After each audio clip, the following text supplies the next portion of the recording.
Hello again and welcome to another episode of the Ominous Origins podcast with me, Casey. Of course, this episode is still brought to you by the wonderful people over at morbidlybeautiful.com.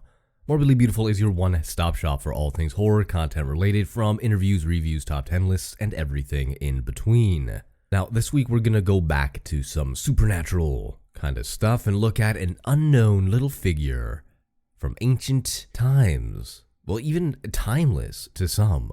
This is a story of a pre-Islamic entity who could be either a demon or an angel, or something completely different and in between the two. We'll find out soon. This is a story of the Jinn. Ominous. Ominous. It is an adjective. Sounds like someone breathing.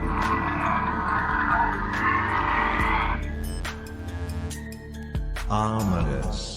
Now, as with a lot of my supernatural, unknown, ancient entity style stuff, a lot of this information is going to come from ancientorigins.net. It's a great resource. I use it all the time for a lot of my podcast episodes, and I just want to give them a quick shout out. I'm not sponsored by them, but they're great, and they have a lot of wonderful, fantastic information.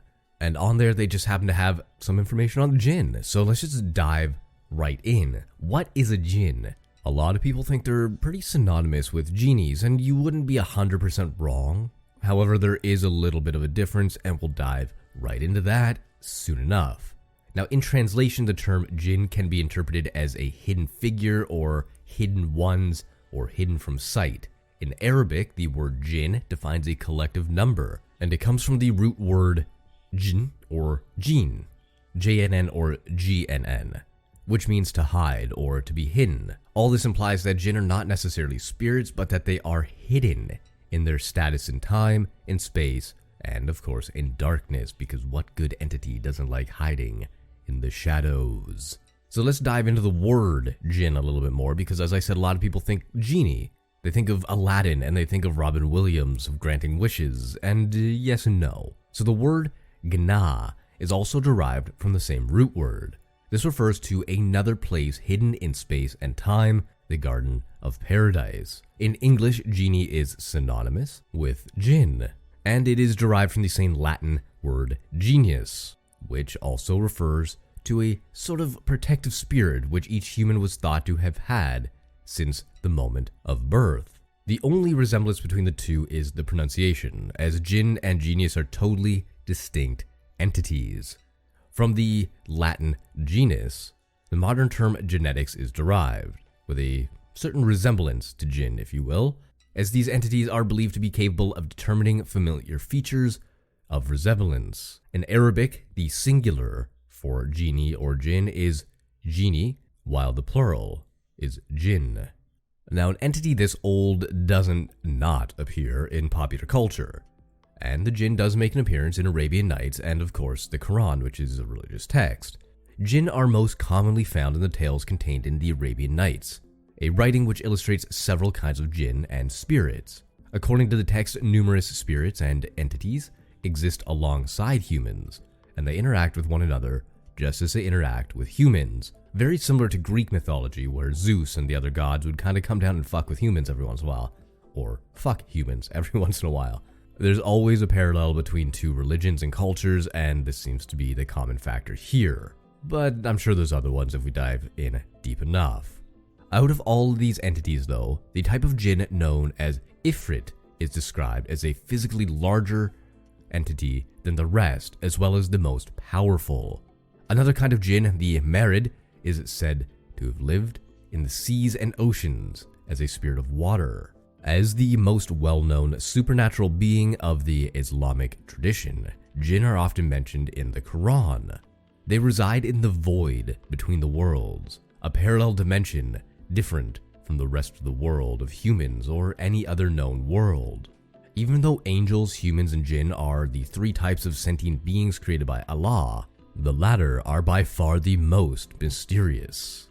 The information regarding them is scarce, but it is said that they have come into being from the smokeless flame, and that they can be good, evil, or neutral. Still, jinn can be dangerous and hostile towards humans, using every chance they get to twist the words and desires of humans against them. Now think the traditional genie route. You have to be very specific with your wishes, right? If not, you could say, well, I want to be the tallest person in the world, and next thing you know, you're 15 feet tall.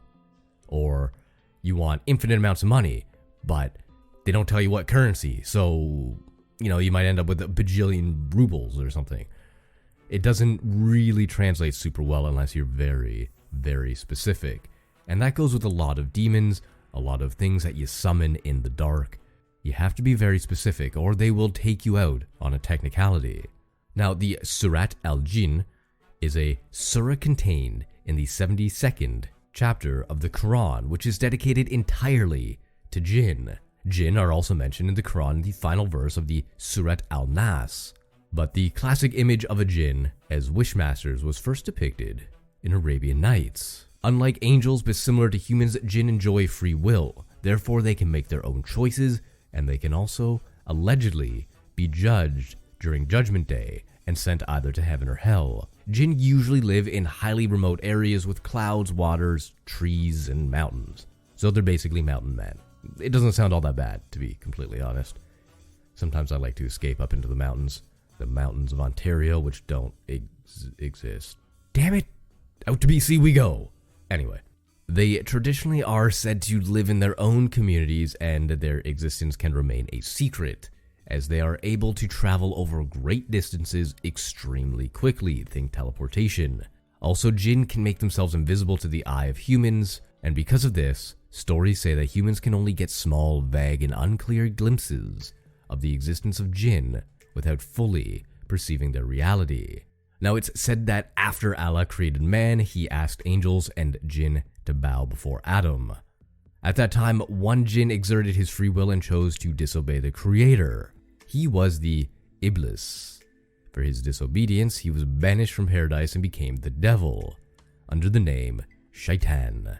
This change caused Allah to send prophets to both humans and Jinn alike in order to provide counsel and show them the righteous path. Again, we can see a parallel here between, yes, you guessed it, Catholic and Christian, and now Islam. So what happens? Well, one of the first disobeyers of the Creator gets sent to hell and becomes the devil. It's not the first we've heard of it, not the last we'll hear of it. At least, maybe 15,000 years from now, when humans have a new religion and a new God and a new story, they'll pull from the archaic ones like Christianity and be like, hey, look, the Creator made stuff and somebody rebelled, and now we have a devil. Because rebellion is the ultimate source of evil. Always listen to your overlords, people. Always. So Allah had sent prophets down to show the righteous way, and in this way Muhammad was but one of these prophets and messengers. One of the differences between Christianity and Islam is that the Bible constitutes the word of God sent through the apostles, while the Quran is considered to be the word of Allah himself. As depicted in the Quran, the Iblis gained Allah's favor through his devotion, and he was granted command over the order of angels. However, even though he had attained a rank similar to that of angels, and just as the angels, he had listened and obeyed Allah's orders. Iblis refused to bow before Adam while stating, quote, I am better than he. Thou didst create me from fire, and him from clay. That's from Surah 7, Al-Arif, Arat 11:12.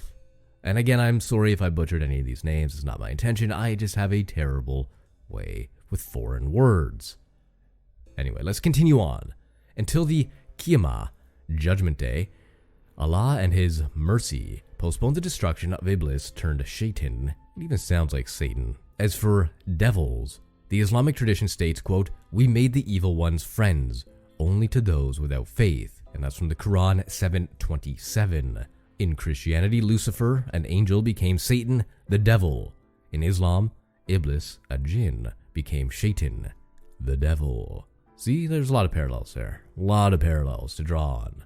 When it comes to the power Shaitan has over man, there are two main aspects which he can exploit. The first is hubris. Hubris. Your hubris. I love that word. Which constitutes extreme pride and arrogance. The second is influence, which means that Shaitan can whisper and instigate people to do evil things. but it is up to each human to decide whether he wishes to follow the suggested evil path or not. In this way, Shaitan lacks any kind of direct means over control of the lives of humans. So again, you can't say the devil made me do it because he only suggested that you do it. You're responsible for your own actions, the whole free will thing, and that's why you can't get away with saying, oh, well, I didn't do it. It was an evil spirit whispering in my ear telling me I have to do it. No, he just suggested it. You chose to follow the orders. His power rests merely at the level of suggestion, balanced by the possibility of choice that is provided by free will. Partly this explains why the name Iblis comes from the root balasa, which means he who causes despair. In addition, the Quran argues that devils and evil, Jinn, were created to help sorcerers who are, from a spiritual point of view, very far from Allah. Supposedly, sorcerers can invoke these entities, force them into obedience through rituals and spells, and then send them out to accomplish tasks set by the sorcerer himself, or by those paying for his service. Speaking of which, why don't we take a little look-see at just how you summon, or maybe even get a Jinn to come and chat with you for a minute or two. It's not very long, but we'll get into it anyway. Like many other beings, Jinn can either be male or female. Also, Jinn can exist independently, or they can attach themselves to an inanimate object, especially old objects, in which they can reside and use to travel. For example, it was believed that Jinn could become attached to a precious or semi-precious stone, such as an opal, or maybe even a jewel-encrusted lamp. Aladdin, anyone? No, that one's completely false. That's just fun. You know, rub the genie, he gives you a wish. You know, like Christina Aguilera said, you rub it the right way, eh? Anyway. In the Middle East, archaeologists have found evidence from the pre-Islamic era which suggests that during that time there was no clear distinction between spirits inferior to angels and jinn. In northwest Arabia, archaeological evidence has also suggested the clear worship of jinn. In a region near Palmyra, an unearthed inscription called Jinn, quote, the good and rewarding gods. But despite all the archaeological evidence regarding jinn worship, the Quran rejects this practice, arguing that Allah is the only one who is to be revered and worshipped. And I have a quote here for you from Quran 6:100. But they have attributed to Allah partners, the jinn, while He has created them, and have fabricated for Him sons and daughters without knowledge. Exalted is He, and high above what they describe. So what do you think about the jinn? I've always been fascinated with this particular entity. I even wrote a book that featured a jinn in it once. Of course, there were a lot of creative liberties taken. That book was called Necromancy and Other Mystical Things, which you can find on Amazon. Plug. It's my own podcast, so I can plug whatever the fuck I want. You can find that on Amazon. But if you are interested in that, take everything in that book with a grain of salt. Nothing is factual. It is 100% fiction. Everything is made up. I mean, there are some things I looked up and kind of used for creative liberty, but other than that, I've always found jinn very fascinating, mainly because they're really old, and really old entities are really cool. Like I mentioned, there has been evidence of pre-Islamic jinn being worshipped, meaning they existed before the Quran and before maybe even Allah was even thought of or worshipped in that region. Think of it as kind of, guess, like the pagan times, where people worship certain entities and gods, and then Christianity came and made it monotheistic and so on and so forth. I could be completely off on that. It's just a thought I've had while reading and researching the jinn. Do I think they're similar to genies? I don't know. Maybe. I've always liked to keep a separation between the two, but I mean, there's a clear parallel. The words match up, if nothing else, and Westerners and English speakers in general like to take things and make them their own. So they'll take the jinn and make it a genie, even though they might not really have much of a parallel. Again, I'm not an expert on the subject. I've read a few articles, and then I'm regurgitating the information to you, so you can come up with your own interpretations. If you are an expert in this, let me know how wrong I am, or how right I am. Just like how we had with the Nephilim way back when. Somebody reached out and was like, yeah, you're not entirely wrong, but there's more information out there if you know where to look. So that's kind of what I'm looking for here. Anyway, this is a little bit of a shorter episode, so we're going to cut it here. I have some exciting stuff coming up in the next few weeks, so stick around for that with some interviews with some very exciting people. So we have that to look forward to. But that's going to do it for me today. My name is Casey, and this has been the Ominous Origins podcast. If you like what you heard, please feel free to leave a 5-star rating on Spotify. And you can do that on your mobile app. You just click the 5-star rating button, and there you go, Bob's your uncle. If you do that, please reach out to me and let me know, as there's no way for me to see who's actually left any kind of review or rating. So if you reach out to me, I will give you a shout out on the show. You can still leave reviews on iTunes, Apple Podcasts as well, and any 5-star ratings there will be read out on the show, so it is another great way to get a shout out.